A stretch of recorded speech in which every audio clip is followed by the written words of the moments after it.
Estamos de volta. Vamos começar a nossa aula. Continuando aqui, né? Sobre liberdade e ordem política. Arendt percebeu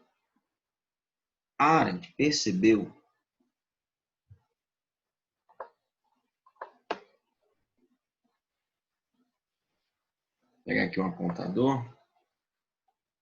A canetinha é melhor, né? Eu sublinhar o que importa chamar a atenção de vocês, tá? Então, Arendt percebeu que onde não há verdadeiramente liberdade, onde não há consenso, não há possibilidade de prática política. Não há possibilidade de prática política. Então, onde não há liberdade, onde não há consenso, abertura para o consenso, e não é somente abertura, a concretude do consenso. Lembre-se, palavra e ato não podem se divorciar, senão não há política, não há democracia. Tá? Então, não há possibilidade de prática política, que é uma atividade essencial, dizer o diálogo, né? Jogar, conversar, debater, discutir, e que carece de respeito ao outro para sobreviver ao na boca. Cala a boca, deixa eu terminar. Não, tudo bem, interrompeu, ele não agiu corretamente. Mas será que é necessário tanta truculência? A miserabilidade dos espaços comuns e da cultura da positividade do convívio e o germe para a destruição é o germe de ter que se acentuar. Então, a miserabilidade dos espaços públicos e da cultura da positividade na sociedade. Então, os espaços públicos se degradam, estão degradados, estão assolados. E o convívio, olha, parece que não está falando para hoje, né? O convívio está muito, não sei se está líquido, mas evaporou. O Bauman fala sobre isso, né? Sobre as fases, né, da água, vamos dizer, comparando assim a metáfora que ele utiliza para parar com a sociedade. Gasoso, evaporou. Virou pó. Ninguém é mais fácil para conversar com o outro, ninguém ouve o outro. Todo mundo quer saber na sua bolha. Quem concorda? Quando você é uma pessoa, não é que você está... Não, simplesmente você não pode influenciar. Muito daquilo que você acredita. Então, a instabilidade dos espaços públicos, a erosão do convívio, gerem para a destruição de uma sociedade. E nós estamos promovendo essa destruição social. Porque nós não perdemos a capacidade de dialogar, de conviver. Conviver não ajuda, não. Conviver é ouvir. Né? Conviver é ouvir.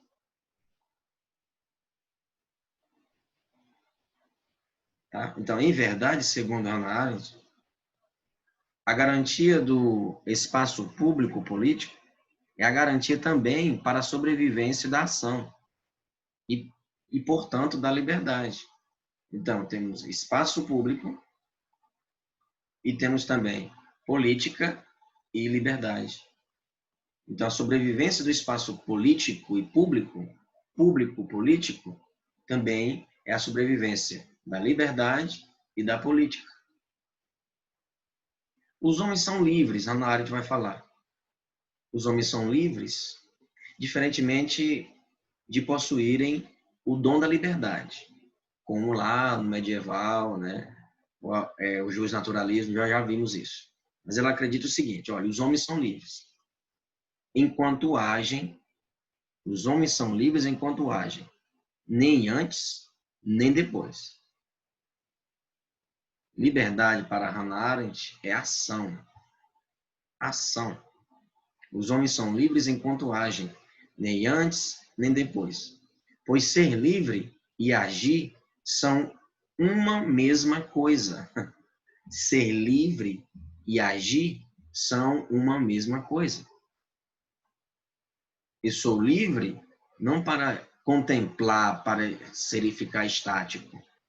Sou livre para agir. Então, dito isso, Hannah Arendt quer dizer uma coisa para os dias atuais.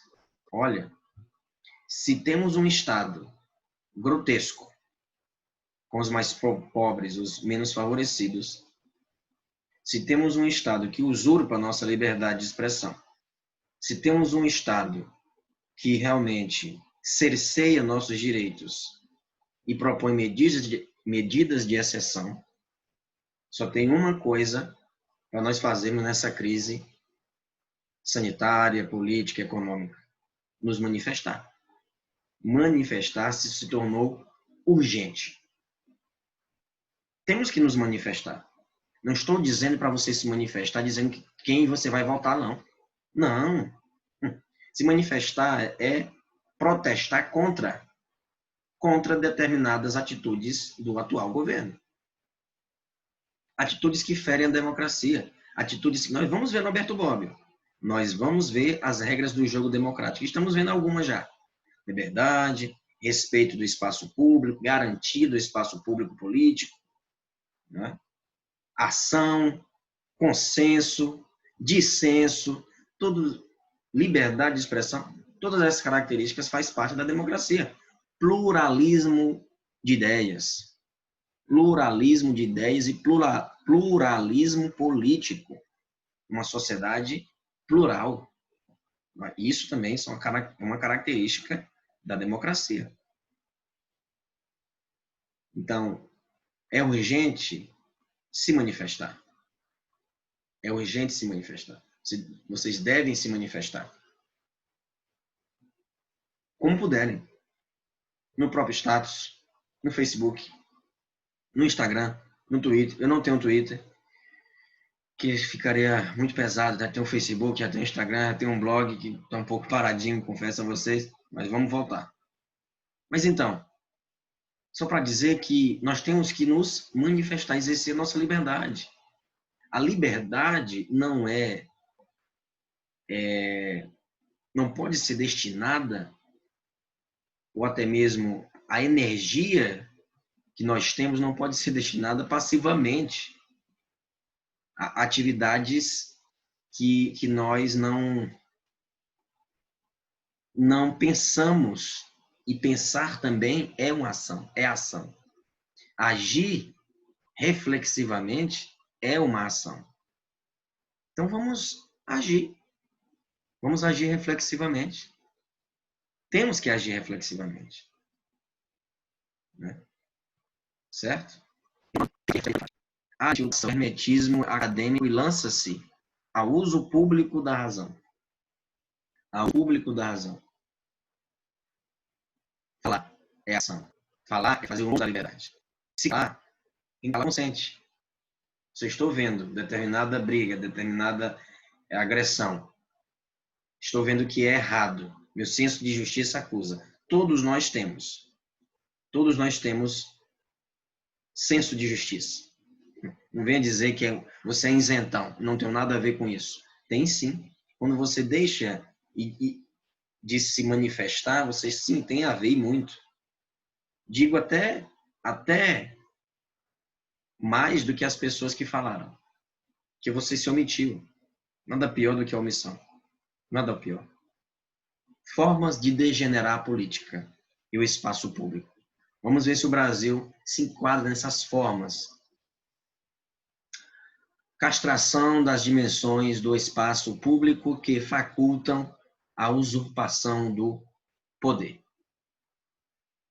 Me dou a faca e o queijo, bem, tá aí o Brasil. Você pode fatiar o Brasil e distribuir. Se render ao mercado estrangeiro, ao mercado privado.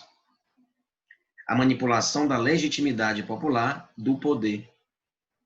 A manipulação da legitimidade popular do poder. Bem como a sedimentação de ideologias extremistas.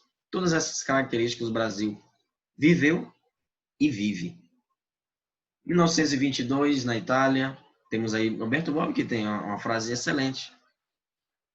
64, na Alemanha nazista, em 29, e 64 no Brasil. 2018, 2019 no Brasil novamente.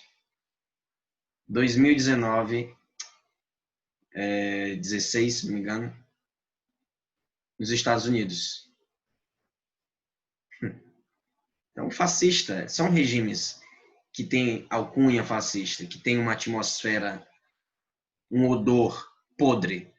Tem, cheira mal. Essas ações que eu acabei de falar, essas ações, castração da dimensão do espaço público, que facultam a usurpação do poder, a manipulação da legitimidade popular, da usurpação do poder, né?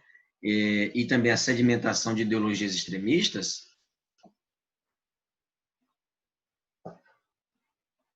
uma ideologia, inclusive, envolver até a família no meio. A ideologia da família, a família tradicional, não pode ser maculada. Como assim? Olha, sinceramente, eu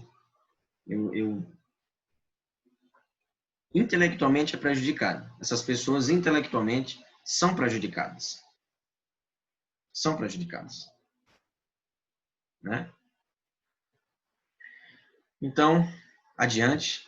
E agora eu vou dar um exemplo. Vou dar um exemplo aqui de onde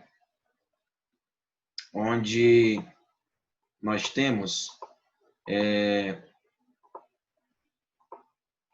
as características de Hannah Arendt, que nós falamos até agora, na Constituição Federal. Veja só, no artigo 1º, se você abrir a Constituição, vai estar assim, né? Dessa forma. Então, temos aí o artigo 1º, tá? O artigo 1º diz o seguinte: a República Federativa do Brasil, formada pela união indissolúvel dos estados e municípios e do Distrito Federal, constitui-se em um Estado democrático de direito. Nós já explicamos isso, mas vocês verão direito constitucional próximo ano, próximo semestre, aliás, né? Próximo ano não, próximo semestre. E tem como fundamentos o pluralismo político, pluralismo político e também a pluralidade de ideias. O artigo 206, o artigo 206, educação. Pluralismo de ideias. Está na Constituição. E, indiretamente, também, diversos artigos da Constituição mencionam a pluralidade de ideias. Então, não podemos dizer que a ideia mais importante ou que determinada doutrina pedagógica pública que deve ser a predominante. Não. Num país democrático, no Estado de Direito, e aí o democrático vem para garantir, assegurar, proteger, dar uma altivez aos direitos fundamentais, por isso, Estado democrático de direito,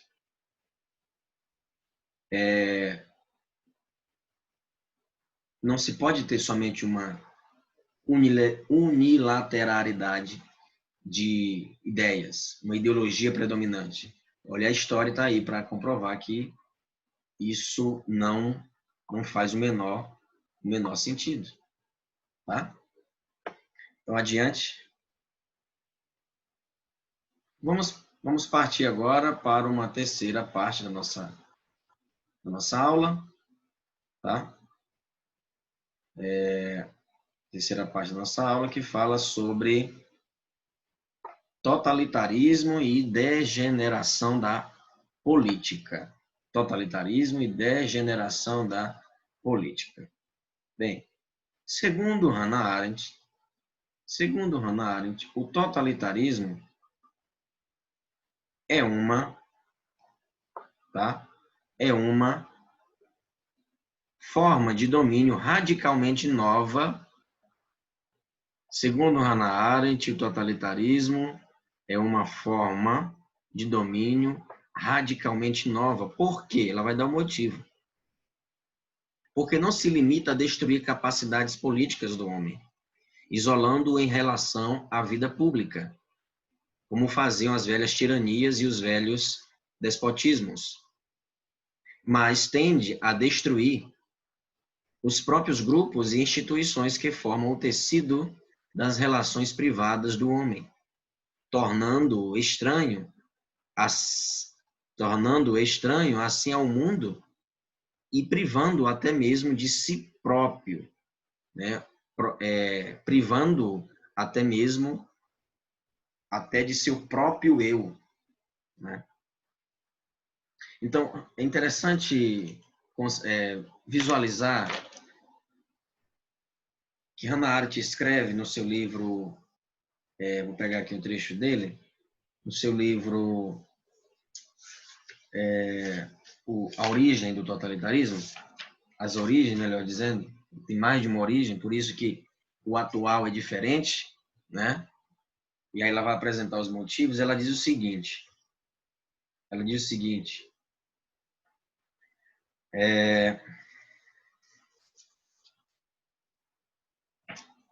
só um minutinho, deixa eu encontrar aqui, estava na página, mas tá aqui. Portanto, não se estar a pensar que o pensamento de Arendt se caracterize por uma ojeriza à ideia de poder, mas sim a união indesejada de poder com violência, como nós vimos. O poder violento funciona como uma grande máquina de submissão que tolhe a livre faculdade de estar e de julgar, de fazer o espaço público e de construir ideias com liberdade. O poder violento é unilateral e opressor. O poder violento é unilateral e opressor. Por exemplo, ela também no seu livro vai dar exemplos, né?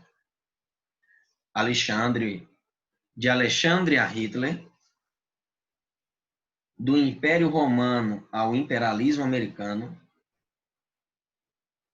é exatamente a desintegração do poder como agir conjunto que enseja o aparecimento da ordem violenta, seja como forma de manutenção da ordem estabelecida, seja como forma de revolução do status quo.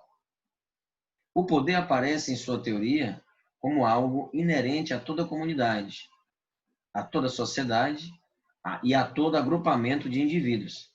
A capacidade de agir em concerto, em harmonia, em consenso, dialogicamente, de agir com alguém, significa a realização de uma habilidade isenta de qualquer relação virulenta. E com isso, não sendo natural, há de ser algo artificial, forçado, invasivo e distorcido. Então, percebemos que o totalitarismo, a moda hitleriana, diferencia-se, e vamos apontar algumas diferenças entre ditadura e regimes totalitários, uma ditadura totalitária, né? E tiranias ou ditaduras antes desse fenômeno, do fenômeno fascista e nazista. E também, ela foi criticada porque não comentou com muita insistência sobre o stalinismo, né? Sobre os movimentos extremistas de esquerda, né? De esquerda.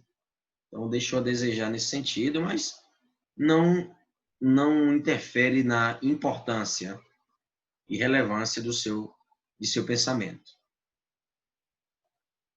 Então, esse movimento hitleriano é um movimento atípico na história. Ele é radicalmente novo, né?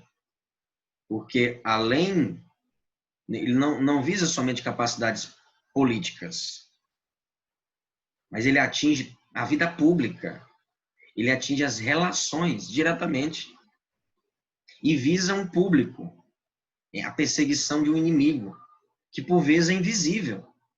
É invisível. Eu li outro dia uma frase interessante, que os próprios fascistas vão se auto-intitular antifascistas. Um fascista nunca diz que é fascista. Nunca. Um ditador nunca vai dizer. Uma pessoa autoritária nunca vai dizer eu autoritário. Nunca vai dizer. Nunca. Mas ele está lá. Entende como é? O prejuízo cognitivo é grande, que a pessoa não se consegue perceber. Não se consegue ter uma autoavaliação, uma autoanálise. Não consegue. Não consegue ou não quer, né?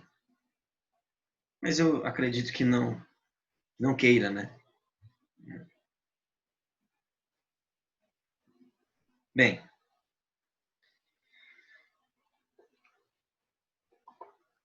então agora totalitarismo e degeneração da política.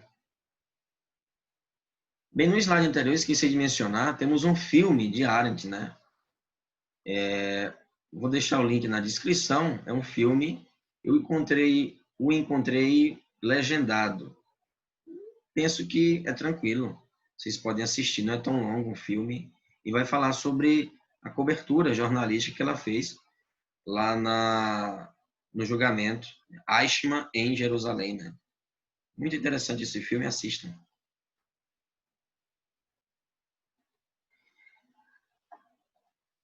Bem, a própria insuportabilidade dos sistemas políticos, bem como da vida em sociedade,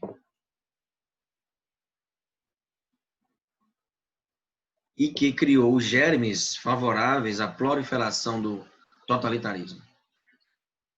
A própria insuportabilidade dos sistemas políticos criou o germe chamado totalitarismo. O que aconteceu no Brasil foi isso.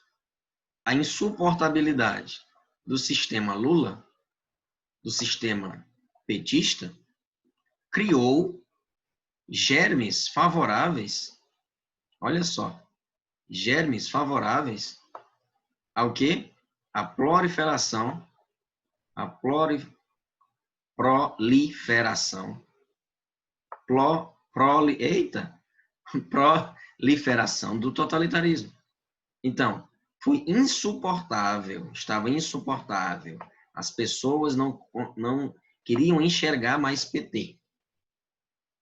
Esquerda, né? 8 anos Lula, mais 4 anos Dilma, mais outros 2, e não, chega. E aí produziu-se essa coisa. Produziu-se essa abominação. Entende? Então, veja que Hannah Arendt já previa, olha, a insuportabilidade, aí claro, nas palavras de Bittar, a insuportabilidade dos sistemas políticos, bem como da vida em sociedade, e que criou germes favoráveis para a proliferação do totalitarismo. Arendt vai falar em origens do totalitarismo. O estabelecimento de um regime totalitário requer a apresentação do terror, reação do terror. O regime totalitário requer a apresentação do terror. Um instrumento específico. Veja que é o primeiro instrumento de apresentação do terror. O instrumento necessário para a ideologia, né? Para a ideologia, a implantação de uma ideologia, né? Implantação de uma ideologia específica, uma ideologia específica. E essa ideologia deve obter a adesão de muitos. Daí essa grande onda. Olha o filme aí, né, gente? Olha o filme, preste atenção. Você pode utilizar essa citação, tá aí. Agora tire trechos dela, 3 linhas seguidas dela, não vai saltar também muitas linhas e palavras, né? E aí você distorce o pensamento e o sentido da citação. Então, retire, extraia dessa citação a sua interpretação sobre Arendt e coloque a autora, Arendt, o sobrenome, e o ano. Mas voltando. Olha só. produziu-se, para uma ideologia ser implantada, é necessário grupo. Nós já comentamos sobre isso. Uma grande, uma massiva quantidade de pessoas. Então, e essa ideologia deve obter a adesão de muitos, até mesmo da maioria, antes que o terror possa ser estabelecido. O que interessa ao historiador é que os judeus, antes de se tornarem as principais vítimas do terror moderno, constituíam o centro de interesse da ideologia nazista. Estou lendo um livro chamado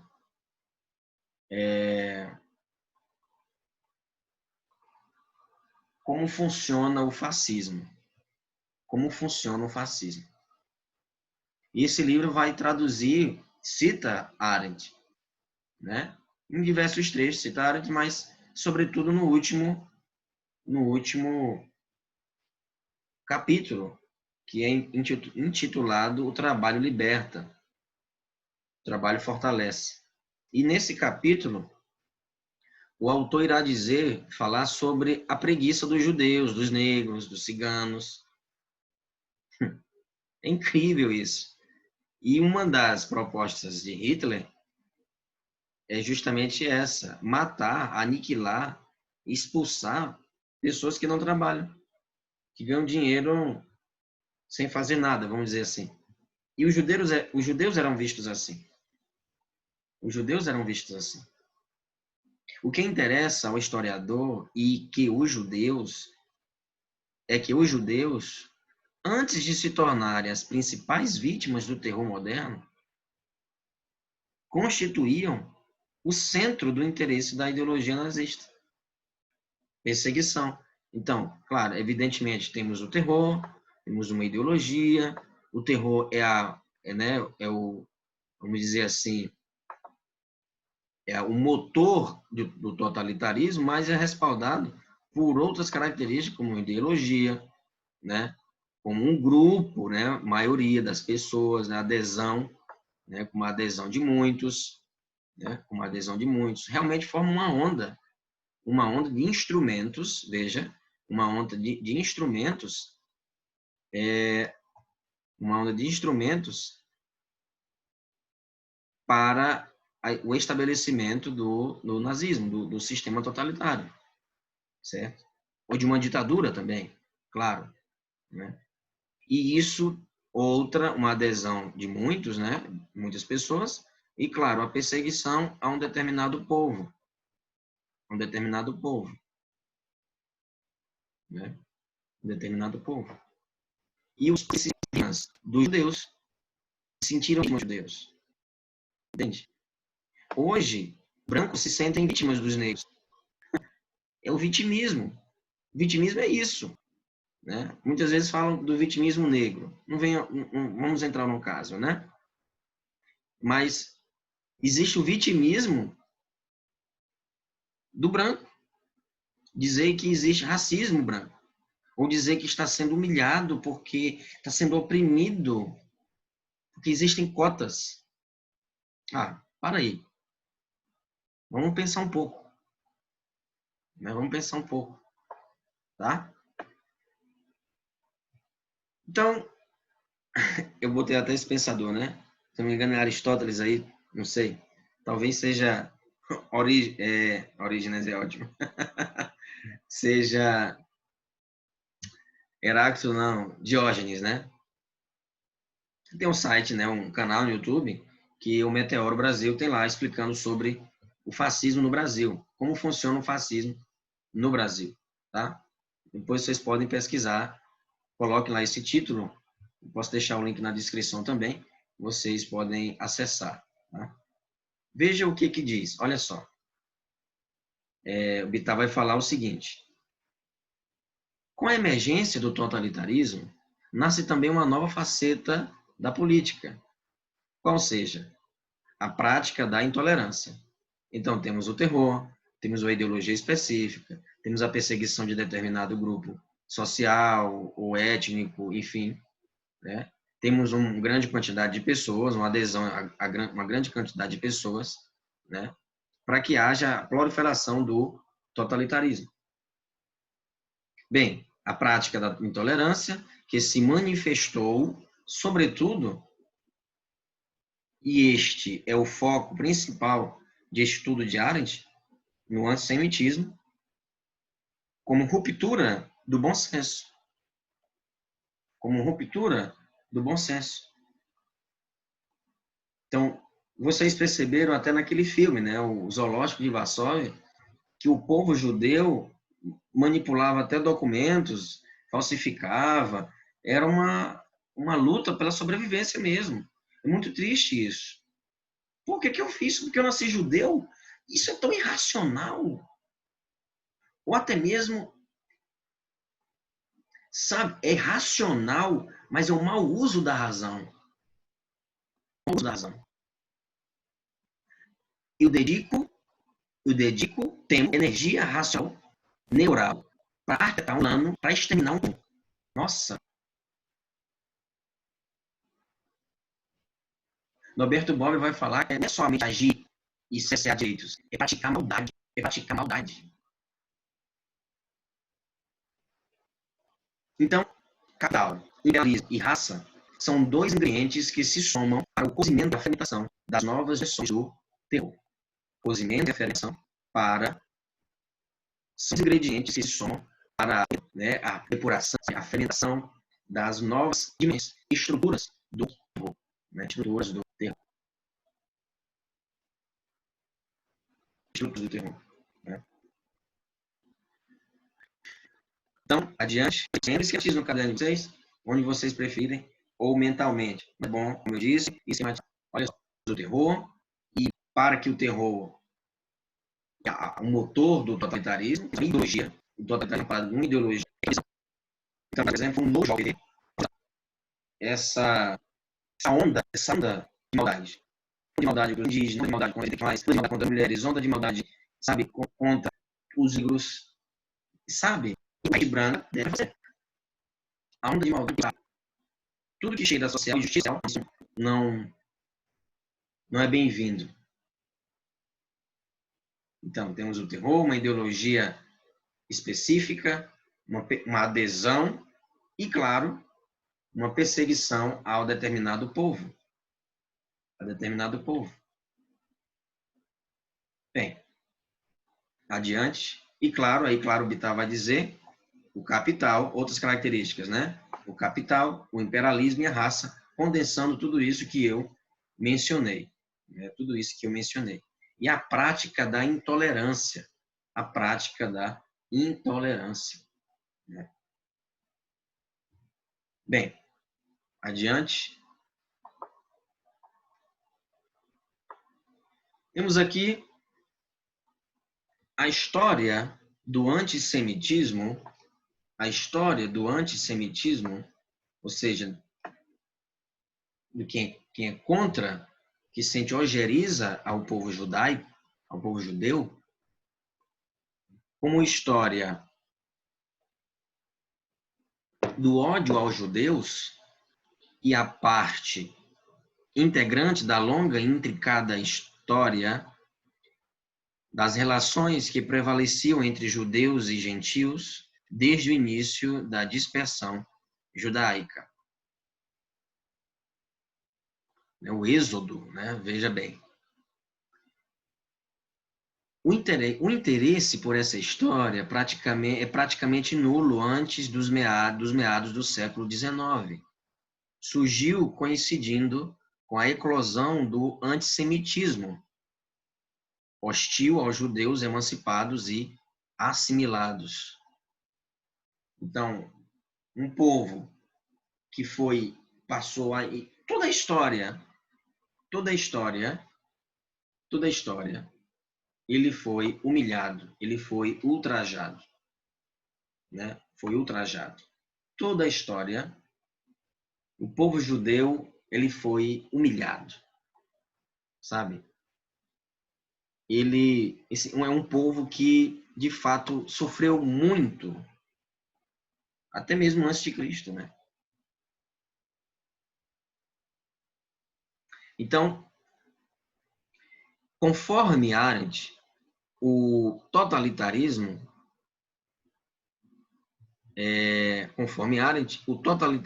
é original. Nunca houve algo parecido na história. Arendt distingue totalitarismo de tirania e ditadura. Distingue totalitarismo de tirania e ditadura. O regime totalitário nasce da degeneração, ou até mesmo da degradação do Estado-nação, do imperialismo e do antissemitismo. Veja, o regime totalitário nasce da degradação do Estado-nação. A Alemanha nazista, o motivo da Segunda Guerra Mundial foi a primeira. Eles viviam em emergência. Eles viviam em estado de emergência e a Alemanha nazista chegou com essa como uma salvação. Como alguém realmente, né? Poxa, vamos apostar nesse cara aí porque não temos a quem recorrer. Não temos a quem recorrer. Um regime totalitário nasce das três vezes. Estado-nação, a degradação do Estado-nação, a degradação da Alemanha após a Primeira Guerra Mundial, querendo se reerguer, viver Estado de imperialismo, né? Uma ideia que não vamos usar, nós somos um povo, podemos qualquer coisa ou qualquer obstáculo, a ideia da perseguição ao povo judeu, pela busca incansável por inimigos. Daí a teoria da conspiração. Nossa, terra plana? Que? Terra plana? Como assim a terra é plana, gente? Que é isso? Pega uma foto de satélite, alguma, né? Terra plana? Realmente é o fim.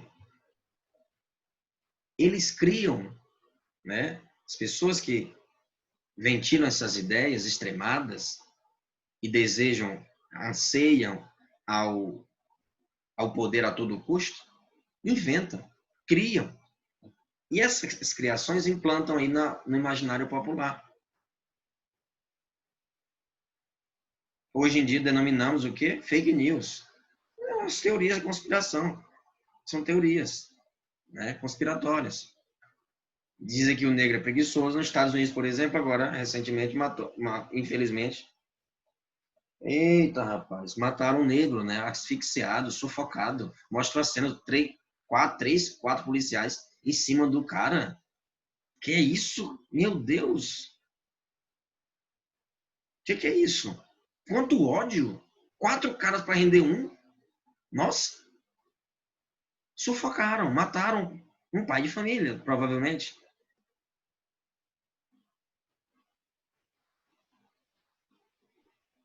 Brutalidade, né?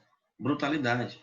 E, como eu ia dizendo, as teorias conspiratórias nos Estados Unidos tem década de 70, 80, 90, até hoje, né? Ronda essa lenda urbana, essa idiotia, que os negros são estupradores. Assistam Olhos que Condenam. Assistam. Olhos que Condenam. Não tinha ninguém para botar a culpa, colocaram a culpa em quem? Em garotos que estavam na hora errada, no lugar errado. Lamentável, né? Lamentável. Então, autoritarismo, o que é? É uma forma de governo que é caracterizada por obediência absoluta ou cega à autoridade, oposição à liberdade individual, oposição à liberdade, veja bem, aqui não estou mencionando o Brasil, mas combina, né, com o atual cenário. Autoritarismo, olha só, é uma forma de governo que é caracterizada por uma obediência absoluta ou cega à autoridade. Oposição à liberdade individual. Oposição à liberdade individual e expectativa de obediência inquestionável da população. Ninguém questiona e ninguém se questiona sobre a cloroquina, ninguém se questiona sobre o isolamento social. Ninguém se questiona sobre o uso da máscara, ninguém se questiona sobre... Ficam lá naquele cercadinho, tendo manifestação todo final de semana. Todo final de semana. Recentemente, o governador, se eu não me engano, do Paraná, enfim, do sul do país, um daqueles governadores de relaxamento. Foi o período que mais houve mortes. Porque houve relaxamento, houve abertura. E se houver, pessoal, é um vírus que é muito mutável. As novas formas de trabalho vão ser assim, por um bom tempo. Porque não há mobilização mundial. Não há mobilização mundial. Há uma nova onda na Coreia do Sul. Não há mobilização mundial compactuada com isso. Se um país relaxa, pode haver para outros, para você ver que é cego, as pessoas são cegas. É cego, tem polares que não tem características. E na aula seguinte eu posso perguntar sobre isso. Temos características, vamos perguntar. Terror, ideologia civil, manipulação dos meios de comunicação, né? Manipulação dos meios de comunicação, adesão, um grande número de pessoas aderindo àquele movimento, carisma, pessoa carismática, que fala o que as pessoas querem ouvir, né? Oposição à liberdade individual, perseguição a inimigos que são supostamente invisíveis, não existem esses inimigos. Vamos combater o comunismo. Que comunismo?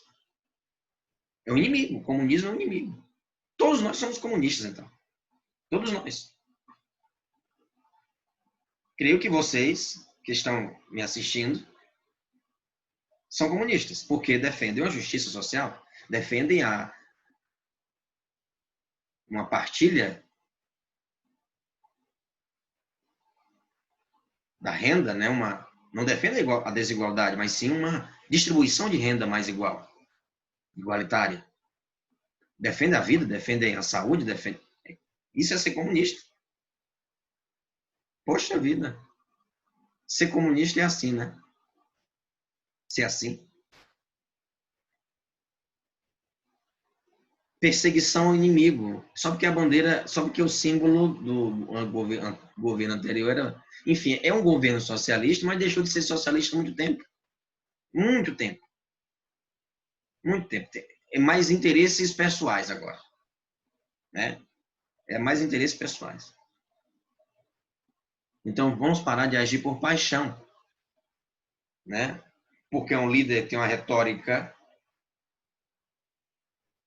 inflamada, e aí acaba que se seduz de fato. Né? Então, essas são as características básicas de um governo totalitário.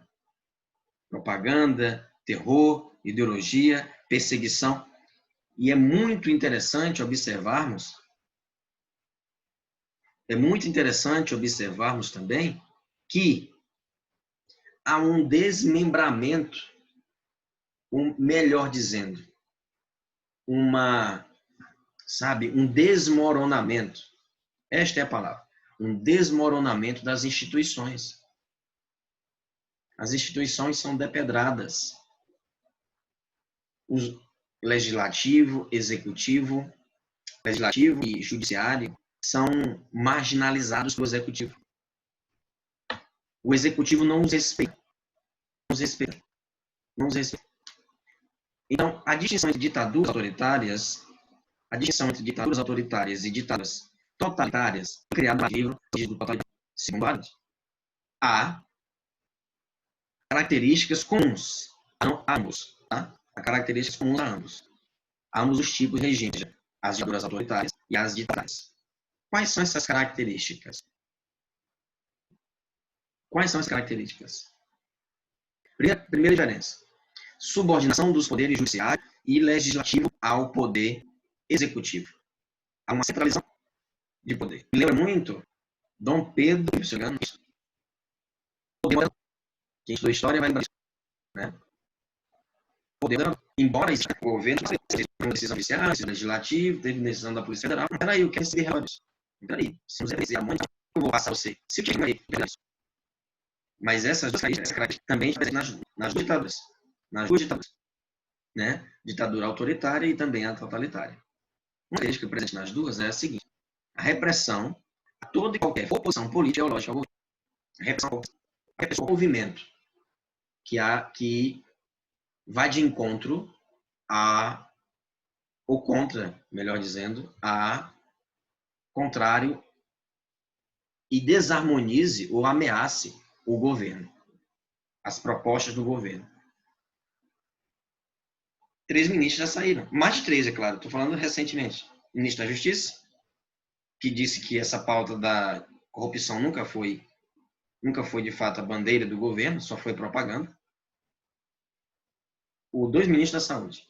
Estamos sem ministro da Cultura, secretário da Cultura, ministro da Justiça também é um pau mandado, né? O termo realmente é esse. E os outros não temos. Como é que o ministro da Educação vai falar em prender os ministros do STF? Como assim? O ministro da Educação, por mim, eu começaria prendendo aqueles ali de trás, do STF. Nossa, que exemplo que ele está dando. Educação é exemplo. É exemplo. Mas, bem, essas 2 características, né? Então, a centralização do poder e também a repressão a toda e qualquer forma de ideologia contrária ao governo. Bem, de acordo com Hannah Arendt, a diferença básica é que o autoritarismo, as ditaduras autoritárias, tenta forçar o povo à apatia. O povo tende a forçar o povo à subnutrição mental também, à obediência passiva e à despolitização, como houve aqui em 64. Em 30, né, Getúlio Vargas, em 64. Né? A obediência passiva e a despolitização. Enquanto o totalitarismo, veja bem, as ditaduras totalitárias, enquanto o totalitarismo busca mobilizar a sociedade civil de cima para baixo. Veja, estamos vivendo isso. Busca mobilizar a sociedade civil de cima para baixo, para moldá-la e impor ao povo uma obediência ativa, onde eu persigo as pessoas que são contra o governo. Iniciativa e militante, o status quo. A permanência. Os de cima vão ficar aqui, os de baixo vão ficar aqui. Realmente, uma sociedade castas.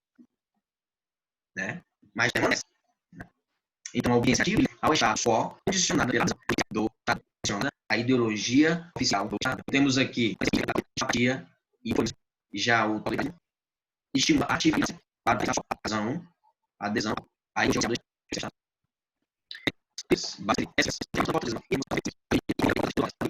Não é isso. Ideologista, a ideologia totalitária das instituições do Estado multinacional da União Soviética. O mais importante é a defesa da liderança nesse período, né, liberal. Então, pelo Estado soviético.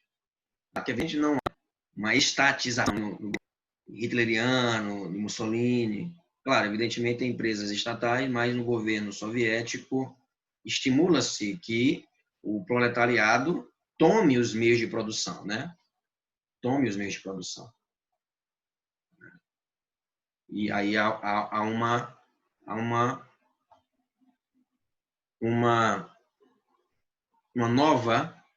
nova sociedade, assim, vamos dizer, né? Uma sociedade que visa a comunhão de bens, tal. Também que não passa de discurso, né? Não passa de discurso. Temos aí Cuba, por exemplo. Se perguntar ao cubano se é bem-vindo, muitos cubanos casaram e estão aqui no Brasil. Que só sai de Cuba se estiver estudando ou casado. Ninguém quer voltar. Muitos médicos ficaram pro revalida. E aí? Entende? Ninguém quer viver num regime opressor. Né? O capitalismo tem suas mazelas? Tem. Mas é um sistema que dá certa estabilidade. E instabilidade também, é evidente. Né? E instabilidade também. Tá? Mas vamos dedicar em outro período, podemos dedicar uma aula para explicar. Eu posso gravar e vocês assistem em casa quando vocês tiverem tempo para gravar, falando sobre o que é comunismo, o que é neoliberalismo, o que é liberalismo. Mas com certeza em política vocês devem estar estudando, né? Em ciência política, tá? É só para dizer e reforçar essas outras características, né? Essas outras características, né? Então vimos as características, as diferenças entre o autoritarismo e o totalitarismo, tá? E agora outras características do regime totalitário, que é a ideologia racista, o colonialismo, né? Dominação de tudo e todos. Hitler, por exemplo, foi querer dominar a Rússia, né? Território, querer tomar tudo, né? Tornar-se o mundo, a ideia megalomaníaca dele é essa, o mundo todo ariano. Depois da Alemanha, o mundo, ao infinito e além. É um absurdo isso, uma ideia realmente patologia, é louco, é insano isso. Insano. Dizimar todo mundo que não parece comigo, fisicamente, tem que ter olhos claros, cabelo louro, ser alto, ser branco, por favor. Tá? Então, essas foram as características, muito diferentes, é claro, do regime soviético. Eu coloquei aqui justamente para vocês terem essa diferença. O regime soviético não teve essa ideologia racista. Essa ideologia racista. O grande combate do regime soviético era também que foi perverso. Que foi perverso também. Não estou aqui defendendo. Foi perverso, tá? Agora aqui não tem essa característica mais uma ditadura autoritária, né? Não foi uma ditadura assim ideológica e eugenista, né? Como a de Hitler. Tá? Então aqui essa imagem, que é um livro de Humberto Eco. Então tem aqui esse livro. Eu posso pegar aqui um minuto.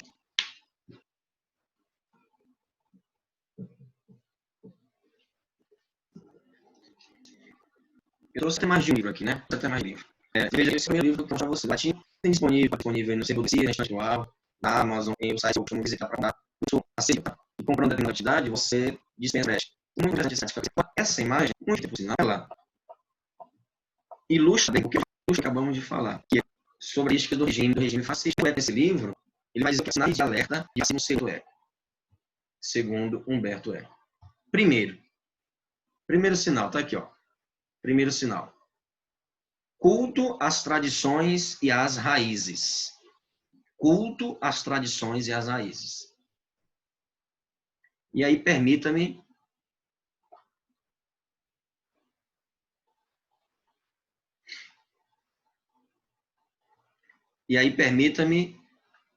falar um pouco sobre isso. Culto às tradições e às raízes. No Brasil teve isso. Culto às tradições e às raízes. A própria ministra da Direitos Humanos fala sobre isso, né? A família, né? Os conservadores, os reacionários, as pessoas, o cidadão de bem. Culto às tradições e às raízes. Abuso do medo do diferente ao diferente. Abuso do medo ao diferente. Então, o diferente aqui é abominado. O diferente tem que ser gay é uma doença, então eu tenho que me afastar dele. Ser negro também é contagioso, eu tenho que me afastar. Indígena, então, nem se fala. É diferente, sendo que são brasileiros genuínos, não?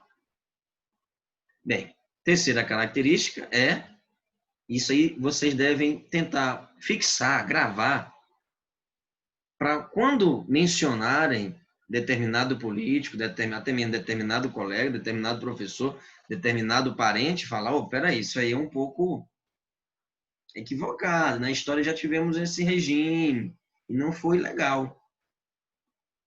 Né? Muitos milhares morreram. Não é por aí, não. Então, é necessário identificar para refletir e questionar quem defende essas características, que defende esse posicionamento de viver. Né? Terceira, um constante estado de ameaça. um constante estado belicoso de ameaça, né? De viver todo mundo sobre assalto, sabe? Todo mundo tenso, porque qualquer hora pode vir um golpe, qualquer hora pode vir né? Sabe? Uma perseguição. Os homossexuais não podem sair na rua com medo. Repórteres agora, um exemplo. Repórteres estão sob estado de ameaça. Repórteres, se atingiu um repórter, já falei, atingiu a liberdade. A liberdade. Veja o caso da Marielle. Mataram a Marielle 2 anos de investigação.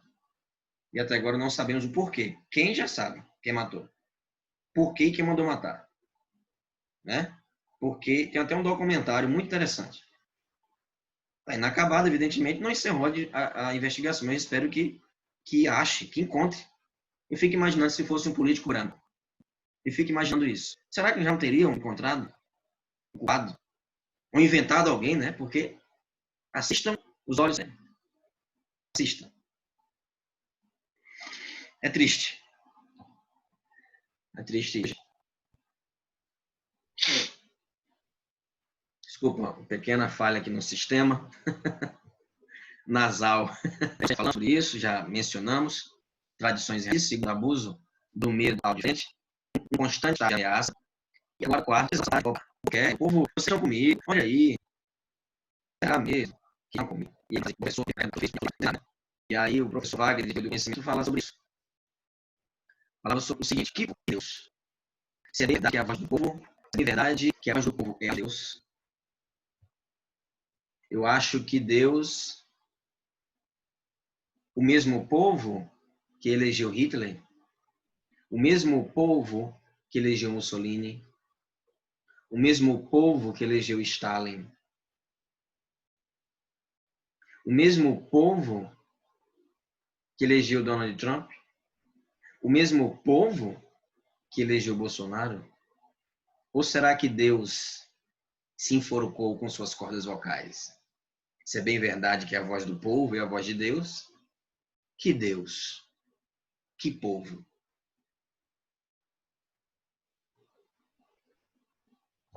Né? Que povo, então?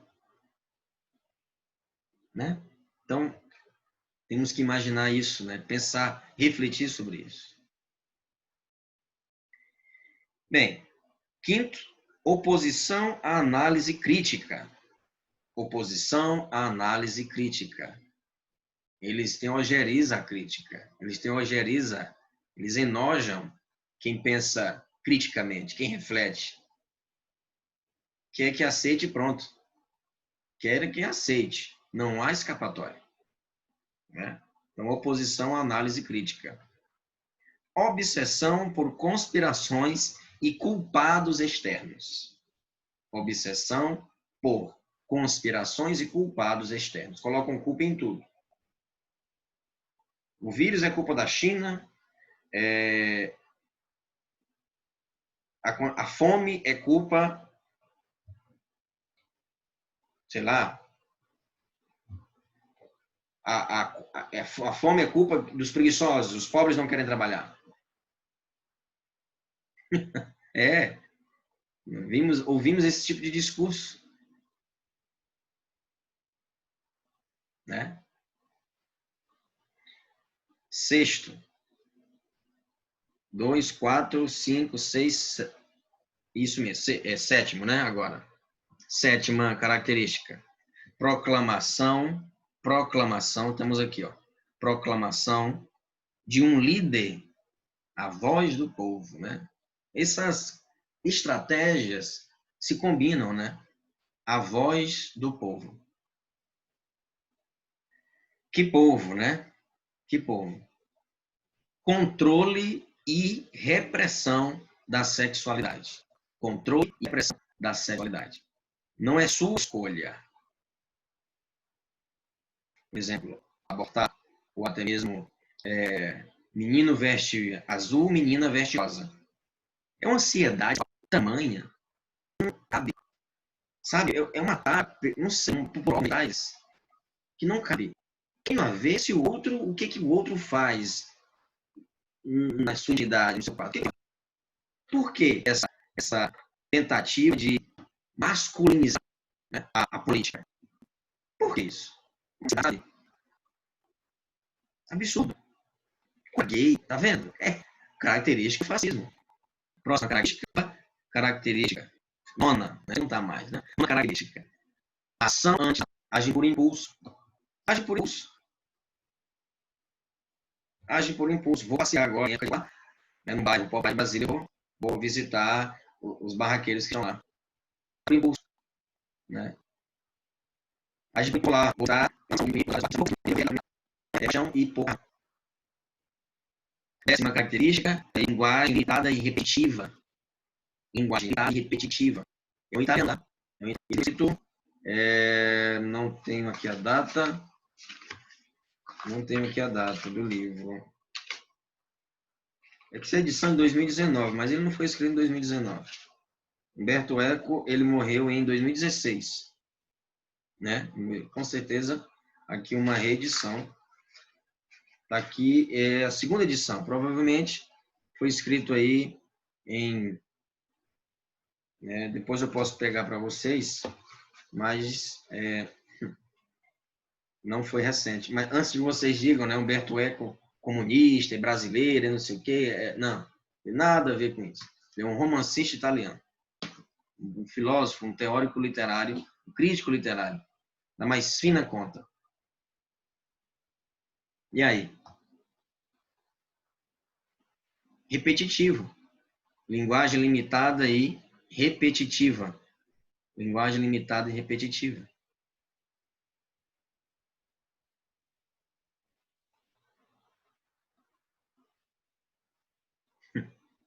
Aí vocês podem pensar, essas pausas que eu dou para você pensar, e eu também estou pensando em algumas cenas que eu já percebi que ele se repete, né? A mesma coisa sem o menor nexo. Sem o menor nexo. É repetitivo. Fala a mesma coisa. Porque é limitado. Cognitivamente. Eu tenho as melhores palavras. Melhores palavras, tá bom.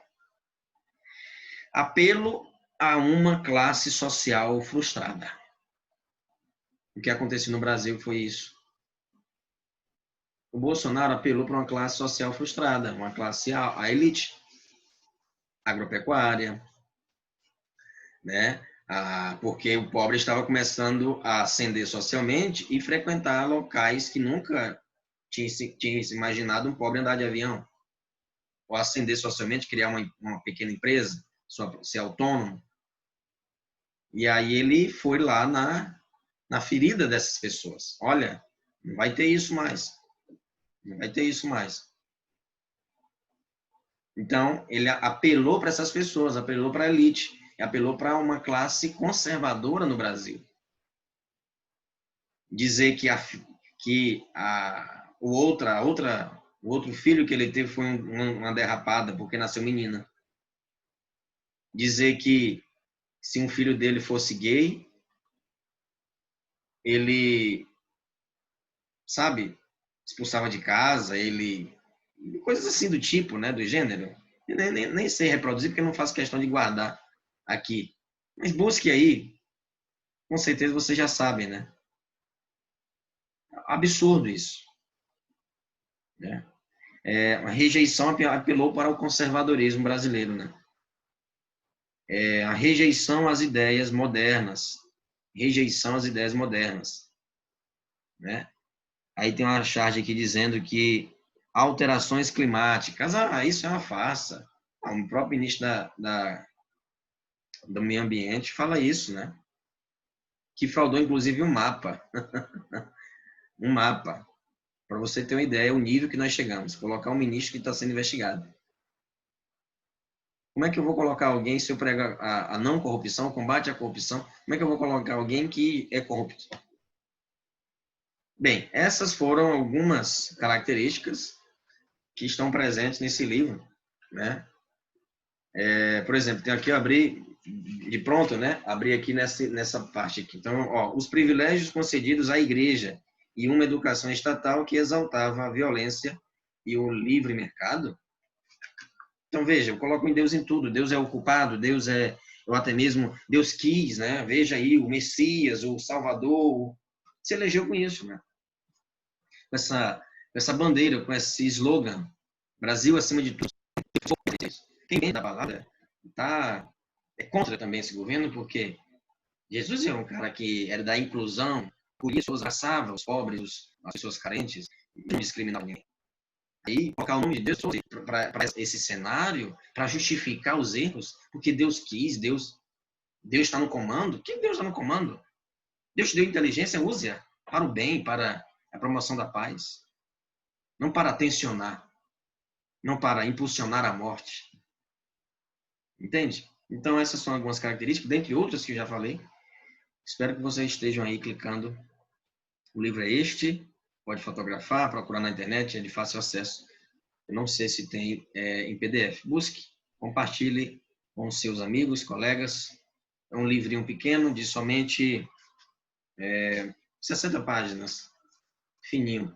Né? Um livrinho muito, muito e bom, a leitura gostosa.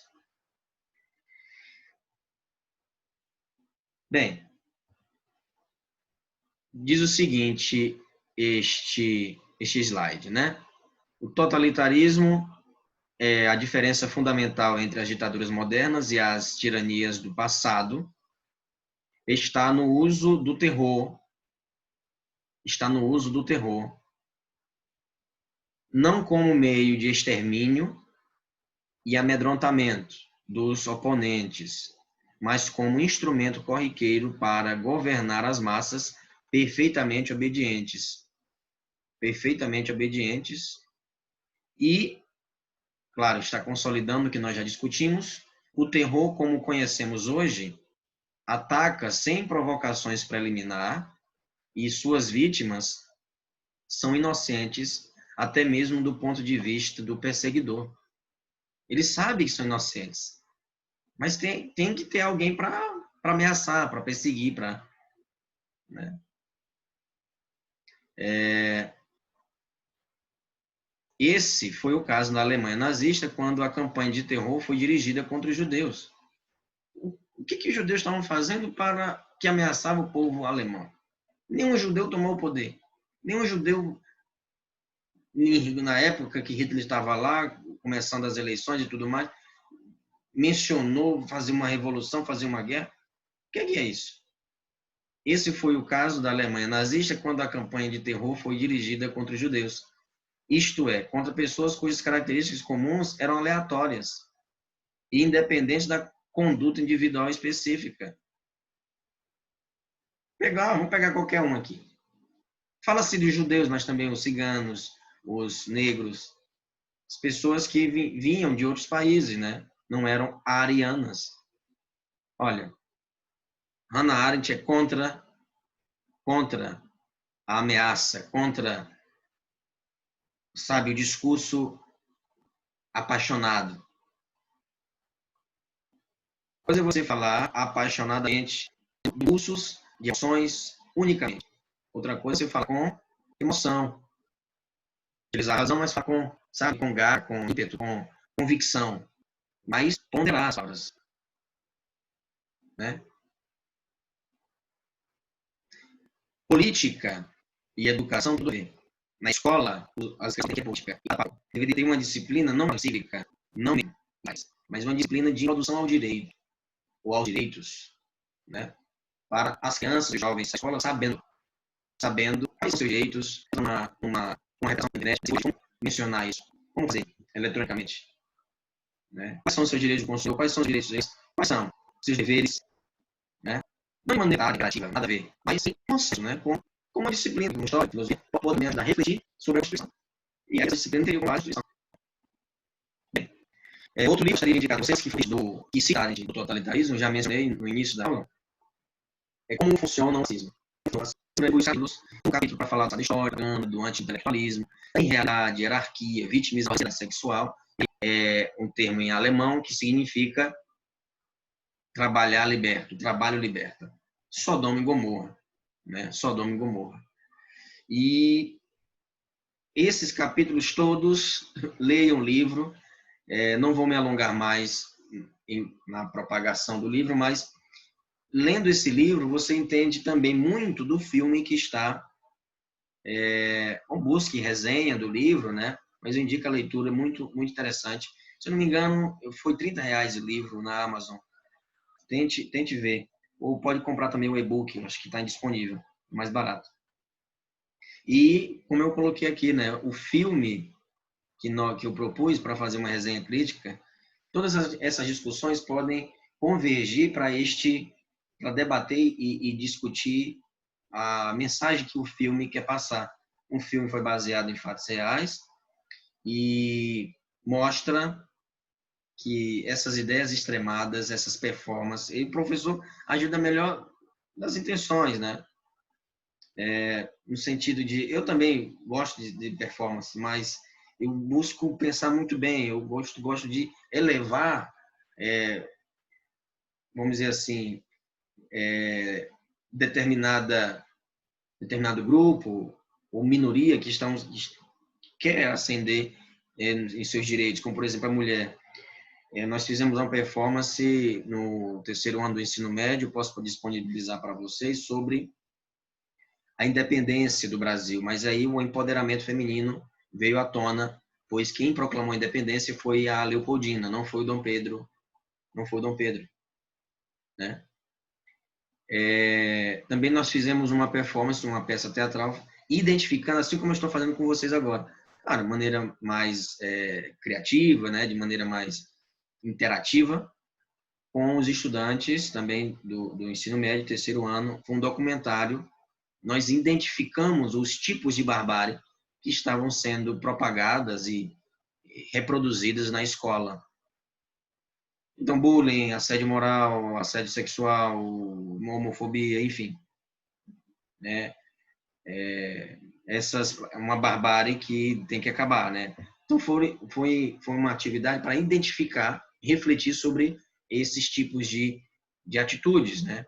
De atitudes. E o filme, o professor tem as melhores intenções porque ele quer tornar a sala de aula dele e fazer com que a disciplina, que é história, né, e o sistema político que ele está entendendo, lecionando, é o totalitarismo, e a outra aula é chata, monótona, né? É um professor enciclopedista, né, que fala e não dá espaço para o aluno falar. E ele, o professor, envolve os estudantes, tornando assim a sala de aula um grande palco, um grande teatro. Mas essa encenação, essa performance acaba que eclode, né? Acaba que explode e vira um movimento, e vira onda. Os estudantes não entendem o objetivo emancipador daquele movimento que o professor está tentando promover, e acaba que infelizmente, vocês vão ter que assistir o filme. Caso você não assistiu, assista, tá bom? Mas é uma história é lamentável. O professor, ele foi acusado, ele deveria ter ponderado mais a sua performance, explicado. Mas ele quis apresentar o que nós estamos fazendo aqui de maneira performática. Acabou que para não em demasia essa ideia, né? Absorveram em demasia. Então, fica a lição de leitura e de para vocês visualizarem, tá? Então, cabe você agora reforçar com a leitura do livro. E aí, o filme A Onda, vocês ficar muitas características do que nós falamos aqui. Entendeu? Então, espero que não escreva o filme. Você pode citar uma cena, citar um trecho, na boa, 2 linhas no máximo, e depois, à luz do pensamento de Hannah Arendt, você pode citar e comentar um trecho do livro dela, ou até mesmo características do regime fascista, né? Então, esse é o Jason Stanley, né? Como funciona o fascismo, e aí, claro, tem uma seita com os clãs, os Estados Unidos, que é realmente terrível, né? É algo... Não assistiu o filme de Martin Luther King? Assista, né? Tem vários outros filmes que falam sobre esse apartheid, essa segregação lá nos Estados Unidos. Então, algumas características do fascismo nós já falamos, já comentamos para vocês sobre as características, mas para reforçar, É o coletivismo, você pode ler as características, tá? É o coletivismo, o totalitarismo, o nacionalismo, economia planejada, trabalhismo, populismo. Então, veja que todas as características que nós já mencionamos, né, aqui com o livro de Humberto Eco, né, nós comentamos também aqui, tanto com o Stanley, também aqui com essa demonstração com Hannah Arendt, né? Com Hannah Arendt, tá? Bom, vamos continuar na próxima chamada de vídeo. Eu espero que vocês estejam acompanhando, estejam lendo, pausando os slides, sobretudo os que eu não fui muito pontual na leitura. Pare, leia, né? E você irá fazer uma boa reflexão sobre Hannah Arendt.